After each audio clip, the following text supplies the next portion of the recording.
जय माँ काली मित्रों, आपका हमारे चैनल माँ काली माँ दुर्गा शक्ति संवाद में स्वागत है। मित्रों, अगर आप हमारे चैनल पर नए हैं तो हमारे चैनल को सब्सक्राइब कीजिए, लाइक कीजिए, शेयर कीजिए। साथ ही नोटिफिकेशन बेल को भी प्रेस कीजिए, जिससे हमारी आने वाली वीडियोस का नोटिफिकेशन आपको तुरंत मिल जाए। मित्रों, आज का जो विषय है वो विषय ये है कि उग्र देवी देवताओं की पूजा क्या घर में की जा सकती है, अगर की जा सकती है तो किस प्रकार की जा सकती है। देखिए, आप सभी के बहुत सारे प्रश्न होते हैं, बहुत सारे जिज्ञासाएं होती हैं, तो उसी जिज्ञासा से संबंधित ये विषय है, तो आप इसको पूरा सुनिएगा। देवी देवता एक ऐसी ऊर्जा होती हैं जो कल्याणकारी भी होती हैं और विनाशकारी भी होती है, और उसी के अनुसार उनका स्वरूप भी होता है। जैसे आप भगवान विष्णु को देखते हैं तो भगवान विष्णु का जो उग्र स्वरूप है वो नरसिंह भगवान के रूप में है। इसी प्रकार से अगर आप माँ काली को देखते हैं तो माँ भगवती का भी उग्र स्वभाव है, यानी विनाशकारी स्वभाव भी है, कल्याणकारी भी स्वभाव है। तो माँ भगवती की जो आप अपने घर में छवि रखते हैं या विग्रह रखते हैं, उस समय पर आपको बहुत विचार करना होता है। कुछ लोगों को ज्ञान नहीं होता तो अज्ञानतावश वो बहुत सारी गलती कर बैठते हैं। तो उनका उग्र स्वरूप भी होता है, जिसमें माँ भगवती खड्ग लिए रहती हैं, त्रिशूल लिए रहती हैं, नरमुंड लिए रहती हैं, खप्पड़ लिए रहती हैं। इसी प्रकार से भैरव जी का स्वरूप होता है। भैरव जी भी उग्र हैं, काल भैरव उग्र हैं। अगर हम हनुमान जी की बात करें तो हनुमान जी का भी उग्र स्वरूप होता है। आपने हनुमान जी की कभी भी कोई फोटो देखी होगी तो आपने उसमें देखा होगा कि हनुमान जी गुस्से में गदा उठाए खड़े हैं, और उनकी जो चेहरे की जो भाव होते हैं, भाव भंगिमा होती है, वो गुस्से वाली होती है। उनके दांत लंबे लंबे दिख रहे होते हैं, तो ये हनुमान जी का उग्र स्वरूप होता है। या फिर आप ऐसा स्वरूप देखते हैं कि पंचमुखी हनुमान जी, उसमें एक मुंह से उनके आग निकल रही है, किसी से हवा निकल रही है, इस तरह का आप देखते हैं। तो ये अलग अलग भगवान के अपने अलग अलग स्वरूप होते हैं, यानी उनके उग्र स्वरूप होते हैं। तो क्या हमें ऐसे स्वरूप को अपने घर में रखना चाहिए?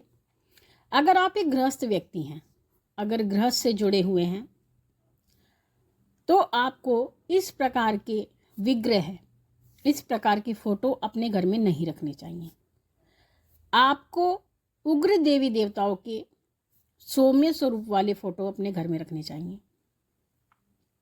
यानी कि अगर आप माँ काली का फोटो या विग्रह रखना चाहते हैं तो उसमें माँ भगवती आशीर्वाद देते हुए हो, यानी एक हाथ उनका आशीर्वाद मुद्रा में हो और दूसरा हाथ अभय मुद्रा में हो। तो इस प्रकार का स्वरूप माँ काली का अपने घर में रखना चाहिए। दूसरा, अगर आप भैरव जी को अपने घर में रखना चाहते हैं, भैरव जी की सेवा करना चाहते हैं, तो जो उनका शांत स्वरूप है वो है बटुक भैरव जी का, यानी बाल स्वरूप, वो आप अपने घर में रख सकते हैं। तो आप उनकी सेवा कर सकते हैं। हनुमान जी का आशीर्वाद मुद्रा वाला स्वरूप आप अपने घर में रख सकते हैं, तो उनकी सेवा कर सकते हैं। पंचमुखी हनुमान जी का सौम्य स्वरूप आप रख सकते हैं। एकादश मुख वाले हनुमान जी का स्वरूप शांत स्वभाव में आप अपने घर में रख सकते हैं। लेकिन कुछ देवता ऐसे होते हैं जिनका विग्रह या फोटो घर में नहीं रखा जाता। जैसे शनिदेव का फोटो घर में नहीं रखा जाता है, शनिदेव की पूजा घर में नहीं की जाती है। उसी प्रकार से भोलेनाथ का जो उग्र स्वरूप है वो नटराज का होता है, जिसमें प्रभु तांडव करते हैं, और जब भोलेनाथ तांडव करते हैं तो उस समय पर प्रलय आती है, यानी प्रलयंकारी माहौल होता है, तो उस समय पर भोलेनाथ तांडव करते हैं। तो इसलिए तांडव करती हुई भोलेनाथ की मूर्ति या विग्रह घर में नहीं रखा जाता है। यानी यहाँ कहने का तात्पर्य ये है कि अगर आप उग्र देवी देवताओं की साधना करना चाहते हैं, सेवा करना चाहते हैं, तो आपको उनके सौम्य स्वरूप का चित्र या विग्रह अपने घर में रखना चाहिए। अगर आप उनके उग्र स्वरूप का विग्रह या चित्र अपने घर में रखते हैं तो आपके घर में बहुत सारी परेशानियाँ आती हैं।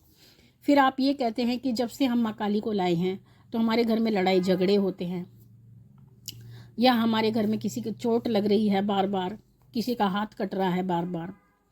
तो इस कारण इस तरह से आपके घर में परिस्थितियां होने लगती हैं, क्योंकि उग्र देवी देवताओं का जो स्वरूप होता है, तो उनकी सेवा करने से आपके अंदर भी कहीं ना कहीं उग्रता की वृद्धि होती है।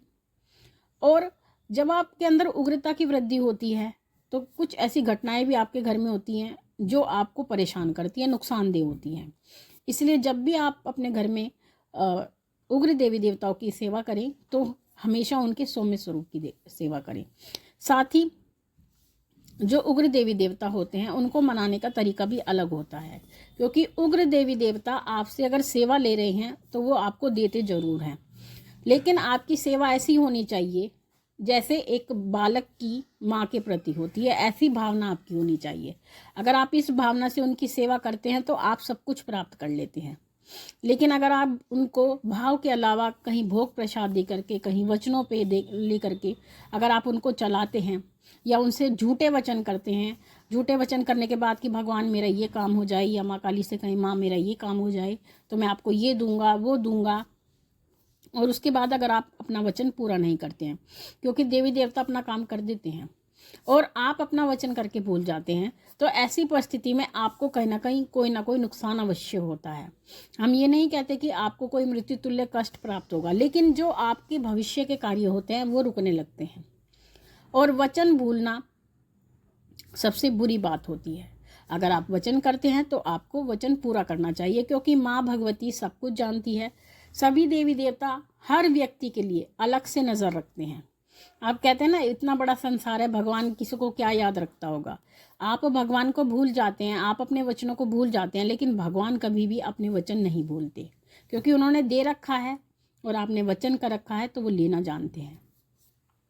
तो इस प्रकार से उग्र देवी देवताओं को कभी भी वचनों में नहीं बांधना चाहिए, क्योंकि जो उच्च शक्तियाँ होती हैं उनको वचनों में बांध करके कार्य नहीं कराना चाहिए।